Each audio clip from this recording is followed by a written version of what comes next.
Thank you for joining me. I'm Madeline Blair, and this is Unlocked, a show all about opening possibilities so that when you're hit with the unexpected, you have options. Our show today, we're going to be talking about how communication, Indigenous practices, and strategy work together for more powerful conversation.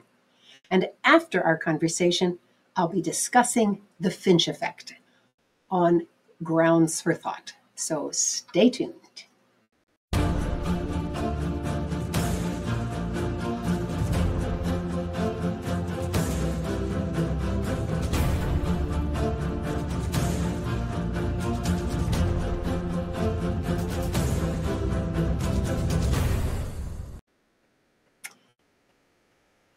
Supriya Venkatesan, I hope I'm saying that right, began her career as a combat veteran, leading teams of hundreds in the United States, Iraq, and South Korea.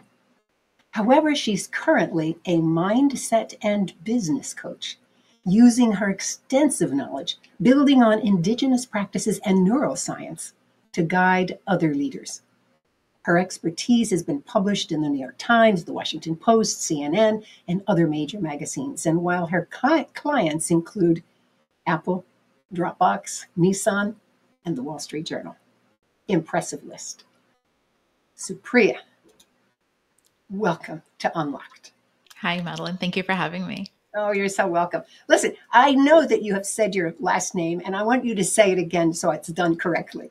Yeah, it's a hard one. It's Supriya is my first name, and Venkatesan is the last name. Venkatesan. Yes. All right. I probably will not say it again because I'll do it wrong. It's okay. What makes me feel better is my married name and my family, original name is much shorter, and they still cannot spell it. So that was like my maiden name, which I had to leave. Yes. Blair is much easier. Okay, well, I'm curious. How does a combat veteran become a coach? Yeah, that's actually my origin story, for lack of a better word. So while I was deployed to Iraq, I experienced PTSD as well as moral injury. For those of you who may not be familiar with moral injury, which is similar to PTSD, but it's different. It's where you basically experience a breaking in your morality because of the things you're seeing or experiencing or participating in that just goes against your own value system at a deep core level and creates a deep fragmentation of the mind. And that has a lot of ripple effects, both with psychological as well as somatic challenges that can occur. So I had both the PTSD and moral injury. So when I came back from Iraq and I came back to the United States, I went on a journey to try to really heal my brain, heal myself, and understand all of, just make sense of the world, make sense of what I'd experienced. And that led me to a lot of various practices on first, with meditation, and then evolving into other modalities that eventually led me to not only mastering everything in myself and going from, survival to thriving, but then to becoming really a master of everything that I'd learned, because I began to apply it. I built some businesses. I worked in the corporate world, gained a lot of success in using the tools for myself. And then during the pandemic, in 2021, actually, so a little bit after, the beginning of the pandemic, when I saw the world sort of falling around me, I just saw the same states that I experienced in the people everywhere. And my own conscience just said, you just cannot keep doing the corporate world as you are, even though you're great at this, specific skill set, your deeper skill sets are needed for a broader audience. So that's why I decided to launch my company and start going into coaching. Oh gosh, I so appreciate your comments. When we realize we have much more to give to the world, and that even though we're doing well, we know it's time for us to tap into that deeper self. Oh, what a great story. Yeah. Well, I think you've already talked about a formative moment, but are there other formative moments in your life that perhaps seeded you and got you prepared for what you just said?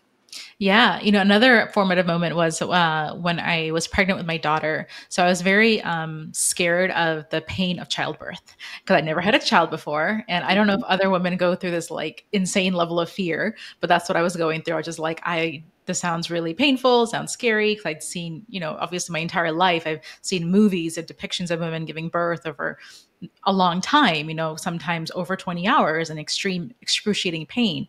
And that did not sound like a good experience. But I, was going to have a child. I was already pregnant and I wanted to be a mom. So that led me to learning about something called hypnobirthing, which is a modality of hypnosis. And I had very little experience with hypnosis at that point in time. And I didn't even believe it. A friend told me about it. She was in the UK, and it's very popular in the UK, turns out. It's just not as popular here in the US. I was like, it can't hurt. Let me just learn this thing. So I did. And yeah, I had a pain-free childbirth. I showed up at the hospital. Nobody believed I was in labor. I knew I was because I was measuring my dilations, which anyone who's had a child knows you do that at home prior to going to the hospital. But when I arrived there, I was just talking calmly. I didn't even want to get in the wheelchair, which they make you get into. And the doctors and nurses were like, "You're not in labor. Like, you need to go home." And I'm like, because the insurance company, it'll all create a big mess. I'm like, "I'm telling you, I'm in labor." They're like, "Fine, we'll check your dilation." And they checked me and they're like, "You're fully dilated. The baby's ready to come." I'm like, "That's what I've been trying to tell you." So I pushed for 45 minutes, zero pain. Baby came out and it was great. And after that experience, I was like, whoa, like there's something here with the mind body connection in a deep level that the majority of the world doesn't know about. And then that sort of opened me up to learning more about these deep ways of changing our programmings. That's an amazing story.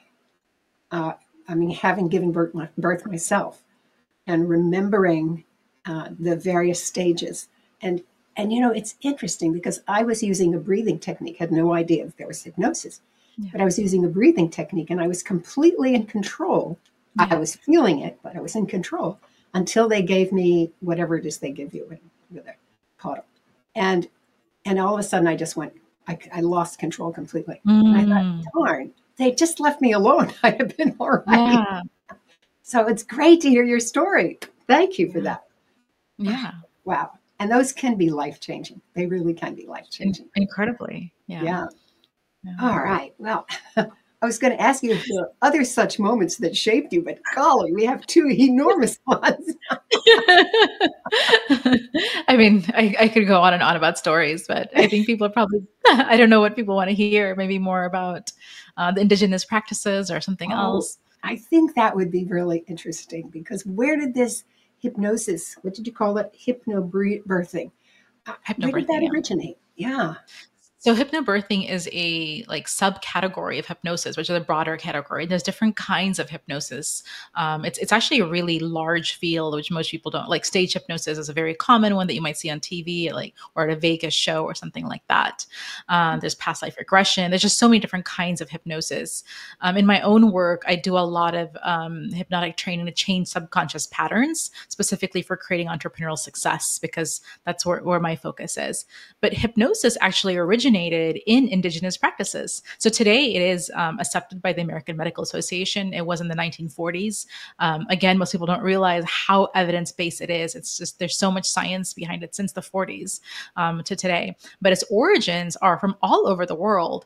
In Egypt, about 4,000 years ago, they used to have what's called sleep temples. So people would go to these sleep temples and lay in there, and somebody would put them in hypnosis to treat them for both physical and psychological disorders. Yeah. Yeah. And a similar thing was happening in India and in other parts of Asia as well. They didn't call it sleep temples, but they were going to the temple, and the pandit, which is like the priest, would do the same thing, put people into hypnosis to treat them for disorders. So it's been around for a very long time. And we've managed to forget it for a long time. Yeah.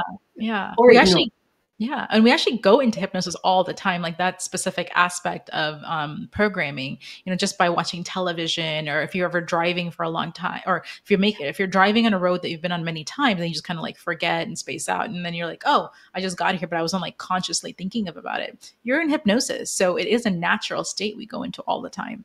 Wow. The driving one I'm familiar with. Yeah. How did I get home? But thank goodness I'm here and I'm safe. Yeah. But the idea that television can be an active. Now, as you're saying that, I'm thinking to myself, there are other modalities today, like social media. Yes. Is that something that can also induce a hypnotic effect? I'm stretching. Yeah, I can't induce a hypnotic effect, but it does have some powerful effects on the brain. Really more for the negative. I mean, I think there's several documentaries on Netflix about this, but you create this loop of needing dopamine, the dopamine hit from being on social media, and that's Mhm. really not good for your psyche in both the short and long term. So yeah, it's not hypnosis, but it is rewiring the brain. Well, let me come back to television because we all watch television. Now, how does is it because we are watching a familiar show, familiar characters?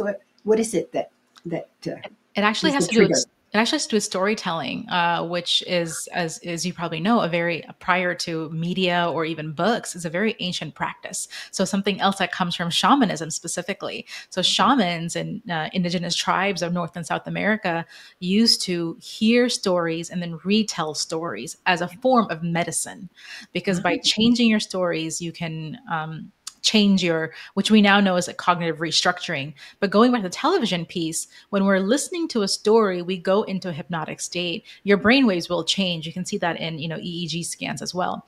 But the thing is, even if you're reading a book, you're going to hypnosis. But TV is more powerful because it's so much more immersive. If you just imagine a story at any, if you're just listening to a story, you will see yourself in the story. Your own body will begin to act. If you're watching a horror movie, you're gonna feel that heart palpitations or your palms sweating. You're having physiological reactions because you are in the story itself. And that is a form of hypnosis. And the thing is, when you watch or see things over and over again, it does program your mind to believe a certain thing. Going back to the example of childbirth, one of the reasons I believe that women do have painful childbirths that do last a long time is because in television, that's all we see. I've never seen a childbirth that was peaceful or short or easy. It's always depicted as a negative experience. And I find that fascinating. Wow, I never put two and two together on that one. You Yeah. are so right. And oftentimes I'll be watching those and it's like, this is, okay, she had a hard time, but that's not, I always say to myself intellectually, Yeah. that's not necessarily the case, but you're Exactly. right. You do feel that anxiousness. Oh, gosh, Yeah. amazing. I'm going to watch television very differently in the Yeah. future and watch movies because I assume movies fall into that category too. Exactly. Yeah. I love, television and movies. I worked in media for a long time. I think there's so much cultural richness to it, but there is an element of like programming that's happening. So you have to be conscious and aware of it. Yeah. Wow. Well, now speaking of this, which is really a form of communication, you talk about three levels of communication. Yes. Tell us more about that. Yeah. So in my own coaching program, I've developed something called the Samskara System, and it focuses on the three levels of communication to help people gain mastery, not over but themselves, but also influence and persuasion and being a more masterful communicator with others around them, and to really gain more skills in leadership. So those three levels, the first level starts with really understanding unconscious communication with the self. We're always talking to ourselves throughout the day. But what most people don't realize is that we actually have 70,000 thoughts a day. And most of that, 90% of that is running in the background. And a large percent of those thoughts are negative. So you have to learn to unprogram those as well. So and there's a lot more to this, but that first level is that unconscious communication that's happening in the background. It's that background loop that's constantly playing.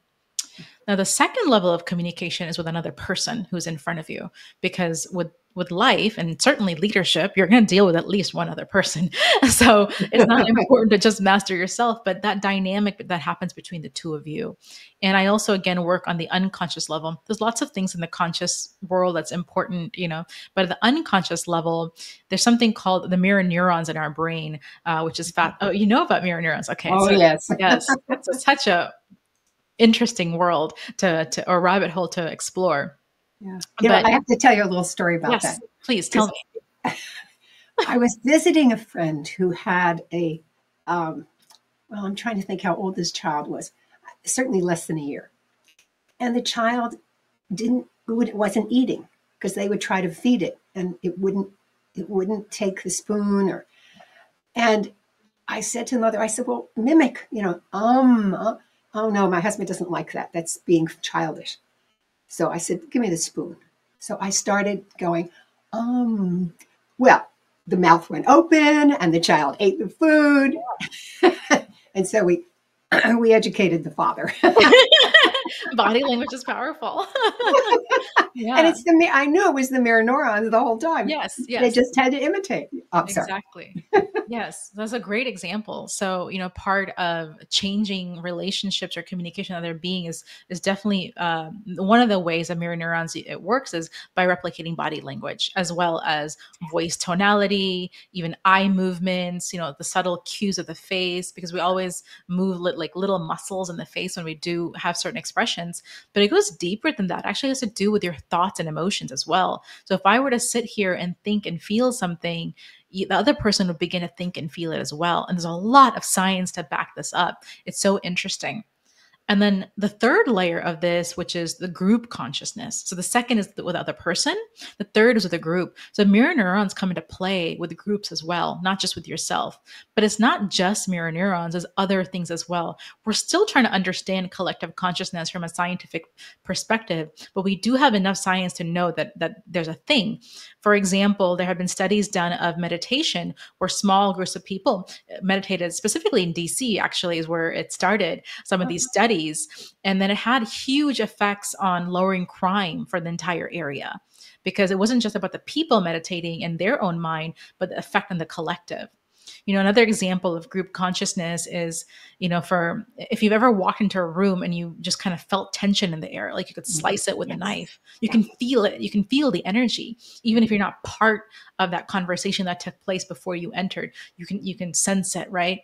Or even group think, which is a common occurrence that happens in group dynamics. So these are all aspects of group consciousness or collective consciousness. So those are the three layers of conscious communication that I help people master.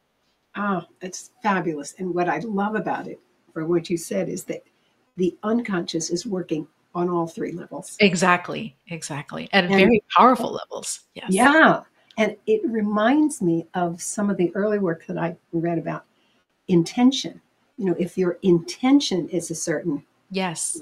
Something, your intention may be to make this person feel bad. Well, you're going to make that person feel bad because that's your intention. But if your intention is to tell them, give them a feedback, but in a way that they can take it in and become a better person, it has a very different effect on the person. Very. It has a powerful effect on you. I think that the power of intention, by the way, in the Vedic Sanskrit language is called sankalpa. It is like a magic in itself. That having an intention and practicing intentionality in your life. I love to start my day with just setting an intention for what the day is. But the thing is, when you set an intention for prior to conversation, like you're describing, you're going to change those subconscious patterns, those thoughts that are going on, to be more focused on creating that outcome that you want. So even if you're not aware of it, that's what's occurring, and that's why it's so powerful.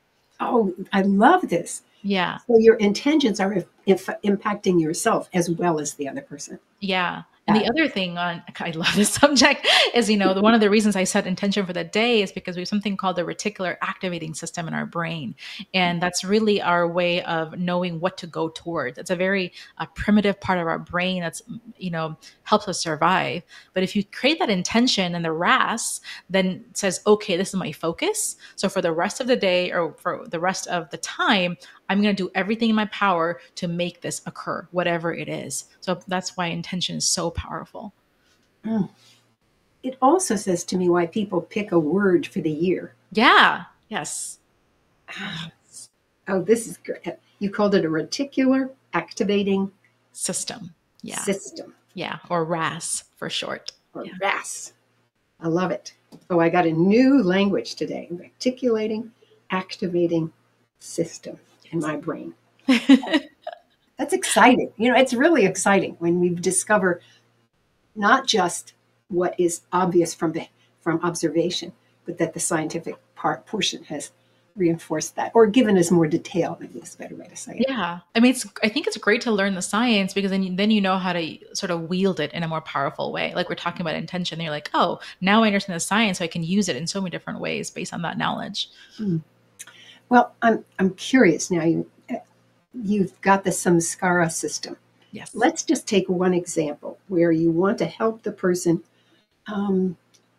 let's say, have a new story for themselves. How do you work with them to help them write that new story or do they write it?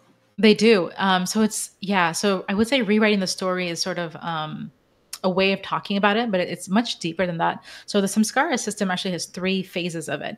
So there's the first phase is to release. So we're really focusing on releasing specific things. We're first going to get to release this, story is the ultimate outcome, but there's like parts of it. The first part, or actually literal parts to it too.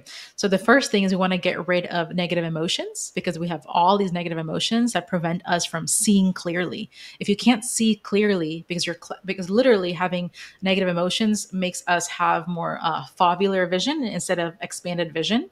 But so we literally cannot see more. It prevents our decision making and our clarity is subdued. So we want to get rid of the negative emotions, and then we also want to get rid of limiting beliefs as well. We all carry limiting beliefs that we carry, from our entire lives. Television, again, being a great example of where we pick up limiting beliefs, but certainly the communities we grow up in, our families, just our lives as a whole. And then also the third thing that we release is mental strategies. So we all have strategies for how we do things, the way we make purchasing decisions, the way we fall in love, the way we do anything. We have mental strategies, like neural pathways that are embedded in our brain of how to do something because we've done it over and over and over again. And now we've an established method of doing it, right? From a cognitive standpoint. But some of them are negative. So for example, we may always procrastinate about a certain thing. I think many people can relate to that. You might not procrastinate about everything in life, but there are certain things you do, right? And that's because there's a strategy that's been established. So that's an example of a negative strategy. The other thing we want to get rid of is conflicting parts. This also comes from actually a shamanic idea. We all have different parts of ourselves, which goes back to values often, but not always. And sometimes they're in conflict. And that conflict can then prevent us from moving forward in the way we desire. So the first part is releasing. We want to release all of these things because they're actually holding us back. So after we've done the release work, the next aspect of it is to relearn because you really don't know who you are because all of these things have been guiding you. So now you have to do something, what I call identity shifting. So to rediscover who you are and shape your new identity. And there's a very specific, process that I guide my clients through, but it's important for anyone to then, relearn who are you? Because you are not all these other things that have been defining your whole life. And once that's done, then we get into like deep reprogramming, which isn't really about the story, but it's important because I believe I teach high performance mastery. So we want to get into flow states. So now we want to have deep flow states in our own personhood, but also have that influence and persuasion with others and have charisma and have all of the things that lead to mastery and performance mastery and deep communication skills with others as well. I'm excited about that because if you really can help others learn how to get into a flow space, that's really powerful for the individual. For myself, afterwards, I know that I have been in a flow state because you're not usually aware of it while you're in it. And I know how incredibly productive it can be.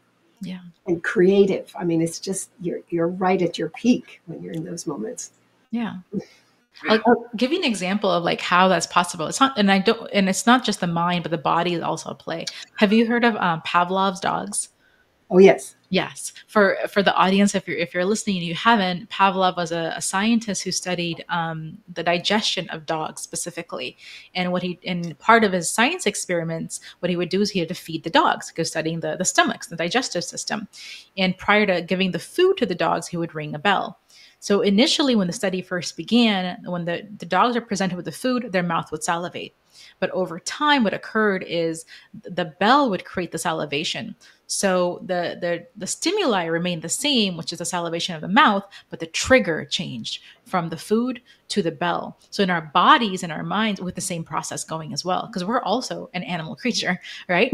So we also have developed triggers and responses to a variety of things in our lives that we can both get rid of and create on purpose. And flow states is part of that. If you can learn how to create triggers in your somatics and in your psyche, then you can go into any state, including flow state, whenever you want.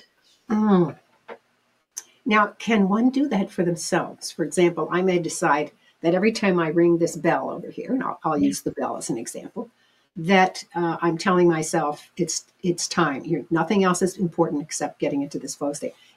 Can I do that as simple as that? It is that simple. Like one of the things I commonly teach my clients is to have intense motivation when you sit at your keyboard with your computer, because that's a great state to always be in. Yes. Yes, because we will spend a lot of time in front of that keyboard. Yeah. Or creating focus, right? All of these things that we need more of in our life. Yeah. Oh, this is one of the most encouraging things you've ever said, or that you've said today, for me, because it's given me a new lever that I can use. Yeah. Because I like to be in the flow state, because I know what I produce in the flow state, and how much harder it is to do outside the flow state. Yeah. All right. I was going to say, to teach you how to do that would take a while, but I could teach you a specific technique right now if you're interested, or do a little bit of like play. Okay. So when it comes to, those neural pathways that I was talking about, they can be broken down even further into something called submodalities. So all of our senses. So, okay, before we get into the technique, I'll just describe a little bit of it. So all our senses are really the input into the data system, which is our brain. This also comes from indigenous ideas as well. Our senses, both in lots of like Vedic ideas as well as in shamanism, they talked about that being the gateway. The senses are the gateway to everything, and we know through neuroscience that that's exactly it. That's the input. I call it the data input. Data output is our behavior. Data input is the senses. In between, a lot of stuff happens. And there's a fascinating breakdown of that. I'm not going to go into all of it, but it's really cool. But those senses, when they come into our mind, we recreate a mental image in our mind. And that mental image is not actually a representation of reality, because the truth is, in any moment in time, we're absorbing millions and million bits of data that has been like scientifically validated by many scientists, including the man who created the concept of flow states. So we just simply could not absorb all that at once, or our brain would fry. So we create a new mental representation, but it's a false representation. So that's an interesting idea in itself, that anything that we perceive is actually not real, because we cannot actually perceive what is real. but that picture that we create in our mind, it can be broken down into something called submodalities. So we have our visual, our auditory, and our kinesthetic, which is the three primary senses. We also have olfactory, which is smell, and gustatory, which is taste. But those three, visual, auditory, kinesthetic, are the most powerful. Anyway, all of them can be broken down even further. So the exercise I'll give you right now is on food. Is there any, I don't know if you have any like health goals for this year, for 2024? I think just to maintain my weight and my energy, those two things. Is there, I don't know if you can hear that. There's a tornado warning. Just in, my. and hopefully it's not picking up on the audio, but it just came on outside. Not to worry. I'm sure it'll be okay. I live in Illinois, and kind of where it does happen every now and then. So I don't know if there's any food that you want to give up that you don't like to eat. The answer to that question is there's a long list of things that I have given up, and I've decided that I'm not going to put any more things on the list. Okay, good. There's like 20 things that I don't eat. Yeah. And is it easy for you to not eat those 20 things? Yeah, it is. I'm so used to it now. Okay. Even my friends understand it, and they don't give me a hard time. Okay. Is there anything that you want to eat more of, like green juice or something? Oh, well, the one thing I would like to eat more of, because it's on the list that I can't do, is ice cream. Okay. This may not be the best technique for you to create any goals for food, but we'll still do it anyway. I think it'll be interesting for the audience. So, but I'm sure you can certainly think of a food that maybe you don't like and a food that you like. I don't like dry food. Okay. Okay, great. Is there a specific dry food that you don't like? Chicken breast. Okay. Is that one like you just like really, really don't like? I really, really don't like it. Okay, great. Awesome. I mean, it's great for this technique. So I want you to just go ahead and close your eyes and pull up a picture, however it comes for you, of this dry chicken breast. Okay. And as you're seeing it, is that picture large or is it small? Or medium? Medium. Medium. Okay. And so would you say you're like looking at like a little picture, or is it more like immersive, like you're in it? Well, I'm not in it, but it's kind of filling my visual. Yeah, your mind's eye. Okay. Are you in the picture, or are you looking at the picture? I'm looking at it. Okay. That's called dissociated. So I just want to check for that. And when you look at this picture, would you say it's colorful, like on a spectrum? Is it like low, medium, or high? No, high color. high color. What about the contrast of the colors? Oh, they're very clear. There's a crispy outside and there's a white inside. Okay, perfect. And would you say it has any brightness to it or dimness or just right in the middle? The crisp is very bright Okay. yellow, kind of. Hmm. Okay, perfect. And where would you say it's located in your mind's eye? Is it like in the center, in the side, top, bottom, corners? No, it's right full center. Okay, perfect. Okay, I want you to just open your eyes and just shake it off, or just want to get in a different Okay. state. Okay, Hmm. now I want you to think of a food that you really love. Okay. All right, I got it. Okay, what is the food? Chocolate. Chocolate. Oh, everybody loves chocolate. Okay, so as you picture that chocolate in your mind's eye, is it small, medium, large? Is it immersive? Or are you looking at a picture? Actually, it's smaller than the chicken breast. Yeah, Interesting. Okay. yeah. Are you in the picture, like doing, like eating the chocolate or doing anything, or are you looking at the No, picture? I'm just looking at the chocolate. Yeah. Okay. And the color, would you say it's like low, medium, high? Well, it's sort of low. Low. It's not blazing at me. Yeah, yeah. And then would you say, what about the brightness? Was it like dim, bright, in the middle? Kind of dim. It's actually kind of dim. Yeah. Okay. All right. Go ahead and just shake it off and open your eyes. Okay. I just want you to notice how different that was, those two pictures. Incredibly different. Yes. So the way you store memories for something you don't like is a specific way, and the way you store memories for things you do like, specifically to food, is in this way, as you can see. Yeah. Yeah. You can play with that later for other things that you like or don't like, and then you can sort of change them as well. You can make, Yes. you see, to first figure out how your own brain works, because everyone, there's no cookie cutter way, right? Not everyone is going to see things as colorful for things they want. Like in your case, it's different. Things are more dim for things that you enjoy or desire. So yeah, if that makes sense. Yeah. Well, I whatever. Just how it works for me. Yeah. Yeah, yeah. But I mean, you can play with it, right? Because now you know for foods that Hmm. you enjoy, it should be a certain way, and food that you don't enjoy should be the other way. So if you wanted to change your relationship to any food item, you would just change that picture. All right. I Yeah. will do that. Oh, thank you for that exercise. I mean, Yeah. it's just I love doing this Yeah. with my guests because I think it's so much well, it's more meaningful to me. So I hope it's more meaningful to my viewers as Yeah. well. I hope it is, because I think this time of year people are setting a lot of health goals. I hope this was of Oh value yes, to at least one yes. person. Well, you're talking to somebody who's been working on this for a long, long time because I believe in staying healthy. Yes, it's Because important. I want to live a very long time because I have a lot of stuff to do. Yeah, I agree. Longevity science is so interesting as well. We're Yeah, just increasing lifespan more and more. yeah, yeah. Okay.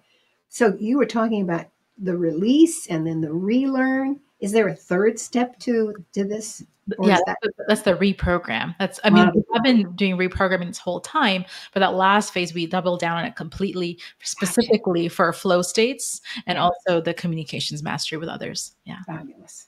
Fabulous. This has been just fascinating. I want to shift our attention just a little bit.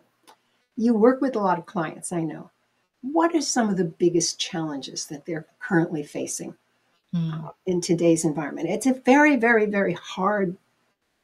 Um, it's a hard environment to live in today. At Yeah. least I think it's hard in relationship, certainly to some of the environments that I grew up in.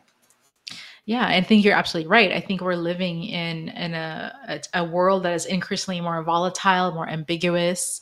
It's more. There's so much information that's coming towards us, and Yes. we don't always have enough time. I mean, that's a fact, right? That's, we literally are Yeah. consuming more information in an hour of the day than maybe people did in their entire lifetimes, thousands of years ago. And we have the same brain. That brain hasn't changed. So that is the reality, right? So I think information overload for sure is there, and specifically how that hinders people is decision making, right? It's like, how do I make the right decision? How do I make the best decision?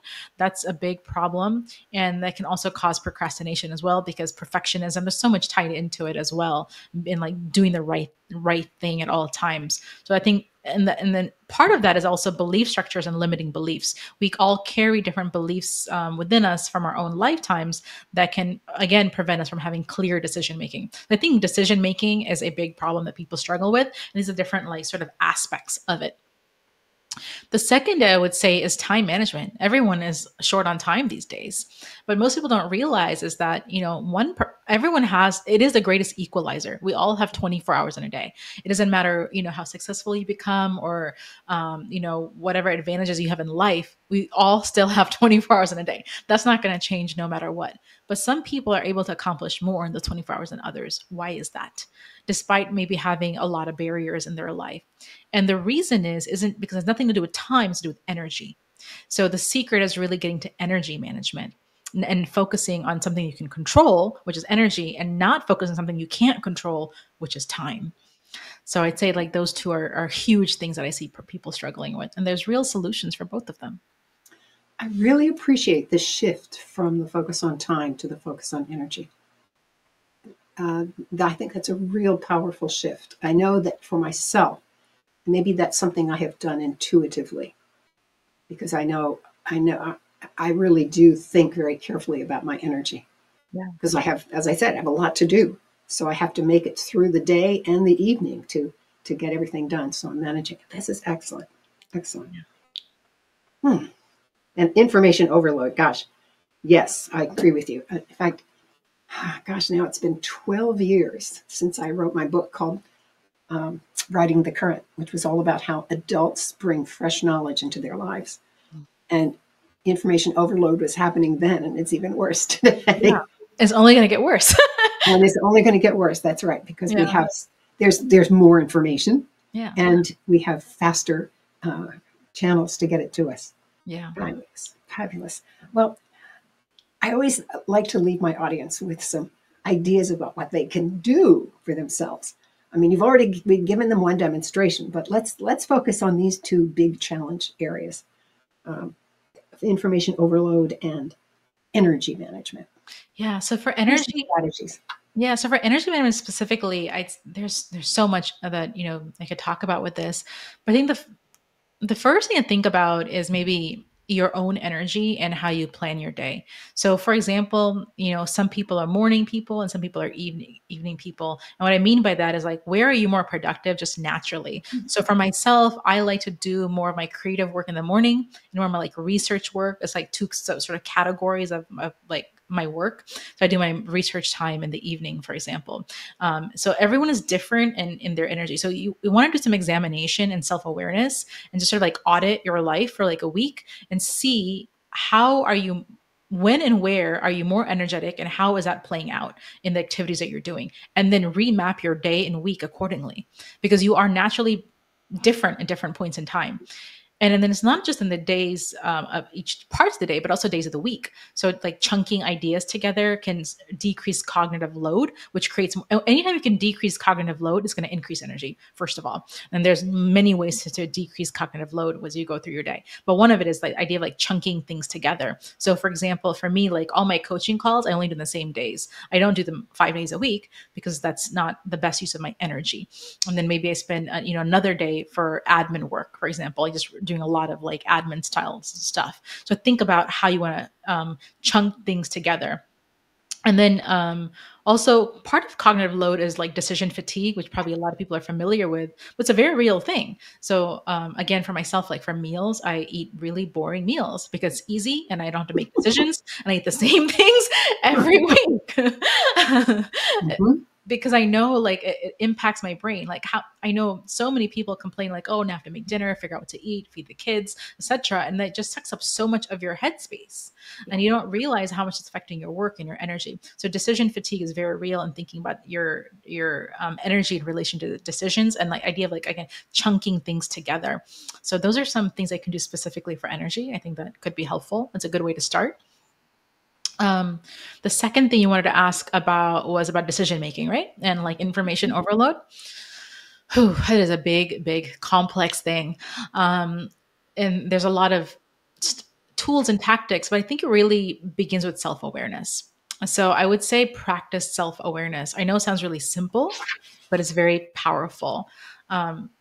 The most basic form of self-awareness is mindfulness, right? And just sitting, if you could just take 10 minutes out of your day, like make it a practice, just sit for 10 minutes and observe your thoughts, whatever those are, and your emotions. It's so simple, but it'll create so much awareness in how you think, how you interact with the world, how you interact with yourself, your relationship with everything in life, people, objects, concepts, ideas, the past, the present, the future. It's just practicing self-awareness is really, really important.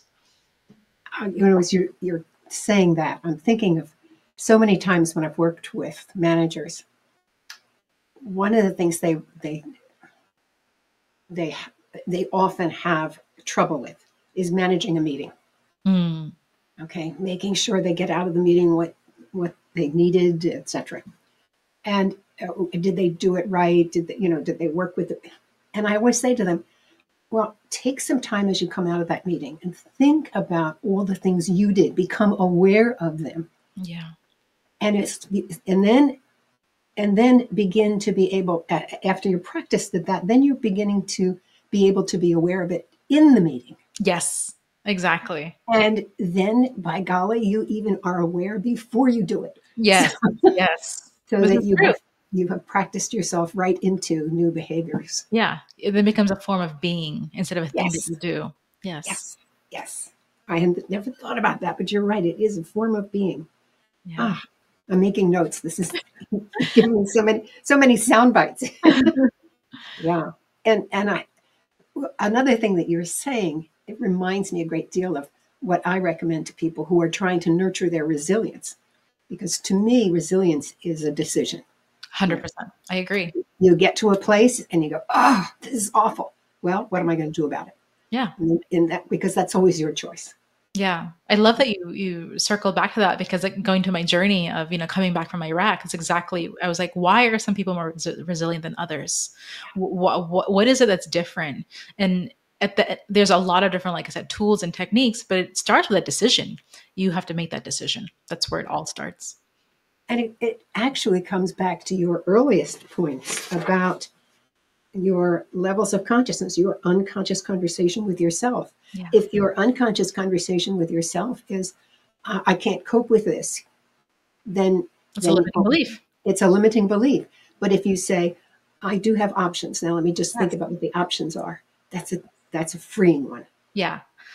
And that reminds me of a really important principle I think that people don't realize, is that no matter what, you always have choice. No matter what the circumstances are, you always have choice. And even if the choice is to choose how you feel about it. Exactly. If that's all you can do. Yeah. And that's actually the most powerful form of control, is choosing your emotions. Choosing your emotions. Oh, choosing your emotions. That sounds awesome.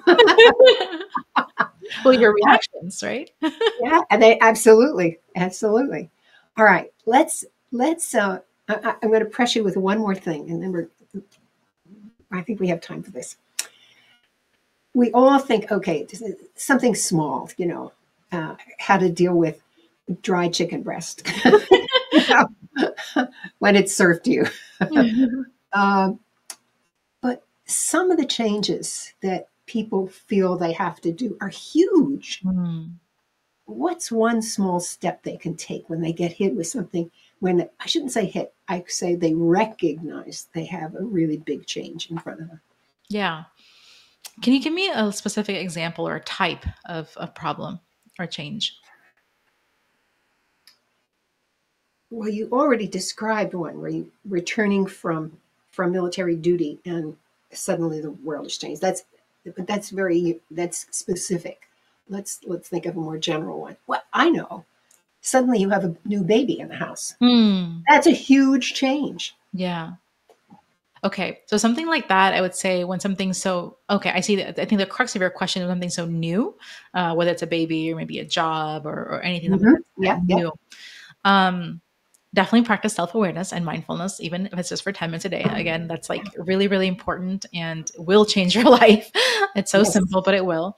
But I think doing some research, right? One of the ways to learn about something that's new is to learn new tools and techniques and strategies specifically, I think is important.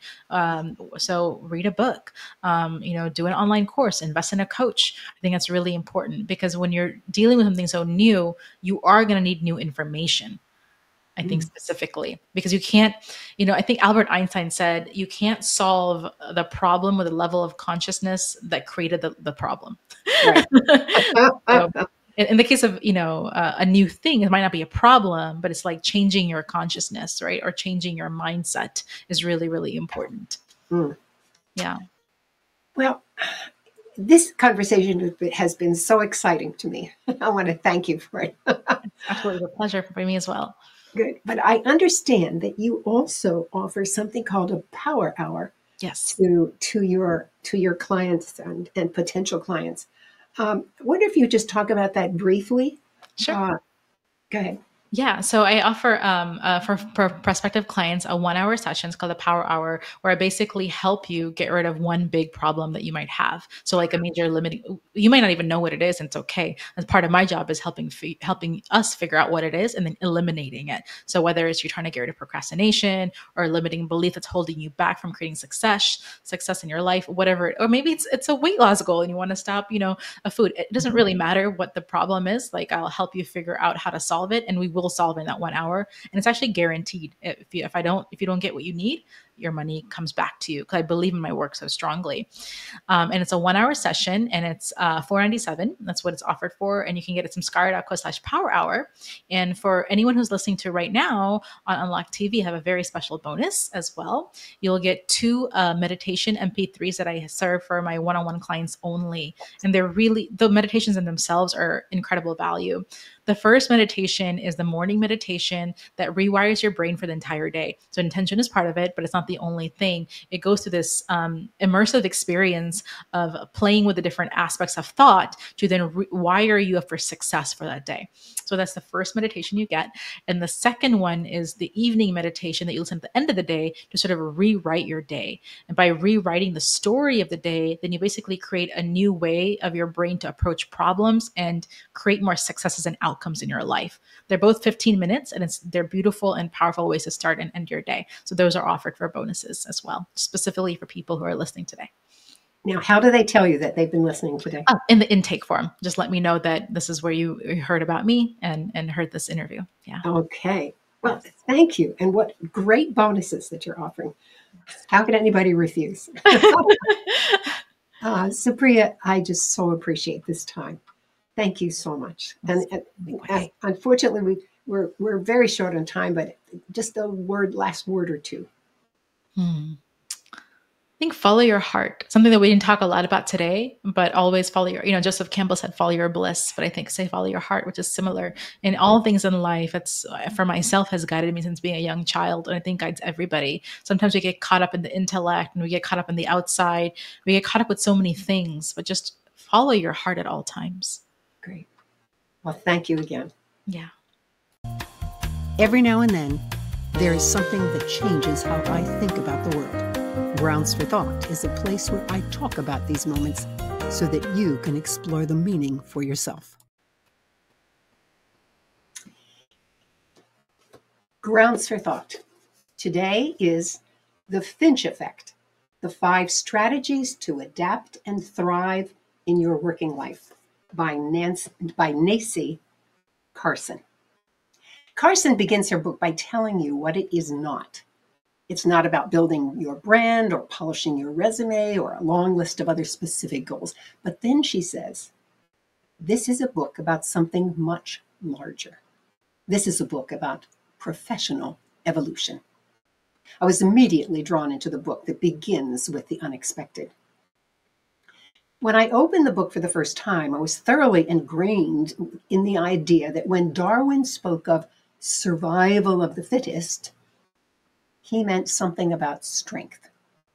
Carson then told a bit of the Darwin story of visiting the Galapagos Islands and observing that the beaks of the finches there had different shapes that also seemed to relate to the type of food they ate. When analyzing his observations back home with others, it became clear that the finches were not just birds with different beaks, they were birds that were actually different species. It took 20 more years for Darwin to finalize his book on the origin of species, which turned the world's thinking into a totally new direction. And the phrase that seemed to stick to people's minds was survival of the fittest. Carson then writes, the fittest were not necessarily the most aggressive or dominant of any species, but those most capable to adapt to changes in their environment. It made me think. I said to myself, not strength, but adaptability. This was the first time I really began to understand Darwin's work, and it had an impact on how I thought of what it means to be successful. As a manager of a large division, using this concept, I could see my staff from a different lens. Noisy, pushy staff tend to get attention, but it was the one who could deal with disruption with a willingness to change that actually solved more business problems. Their adaptability suddenly became visible. I was better able to see real contributions to the work, and hopefully my evaluations of these individuals improved as well. When staff can adapt to change, see new ways of solving problems, productivity increases and more goals are met. Adaptability. Now, although I usually talk about only one feature of book, this time I'm going to talk about a second one. We all want to develop our skill set to make ourselves more valuable to potential clients and employers. Carson introduces the concept of the centerpiece skill. She says the skill in which you are confident you can be exceptional. And I don't just mean pretty good, she says, or noteworthy. I mean industry-leading exceptional. I was reminded of Supriya's comment about leading from the heart, that what's in your heart, that's going to be part of what's going to energize the exceptional aspect. Well, Casey doesn't mean that the marketplace says what it wants. She doesn't mean what you're good at enough to make it easy. It's the area where you believe you can become exceptional. What I like most about this was that it demands that you think about who you are and where you can bring all that you are to the work. This is a challenging question, and I believe it is a remarkable question for any person to consider. It made me think. When I coach people, I am now constantly exploring what they do that seems to reflect this remarkable potential. Where do I see hints that they are bringing more to the table? And with time or training or more confidence, they could bring even more. I know that if I help this person to appreciate this, they can make their own decision as to how much they want to bring, knowing the potential is exceptional. Two great insights to think about: adaptability and finding your centerpiece skill. The Finch Effect by Macy Carson. I want to thank you for joining me today. I hope you've enjoyed the conversation and learned something new. If you'd like to explore what it means to build and nurture your resilience with me as your mentor, schedule a conversation by sending me an email to madeline@madelineblair.com. And if you did learn something today, post it on social media. Say what you learned and might do differently as a result. And if you're on YouTube, please click the like button and, better yet, subscribe. I'm Madeline Blair, wishing you infinite possibilities as you unlock your potential.